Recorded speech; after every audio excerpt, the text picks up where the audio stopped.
जब दुनिया छोड़ के जाएंगे हम याद आएंगे, जब तस्वीर में रह जाएंगे तब याद आएंगे।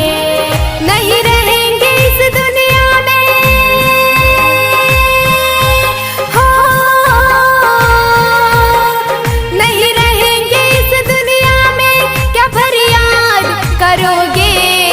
हम मिट्टी में मिल जाएंगे तब याद करोगे, जब दुनिया छोड़ के जाएंगे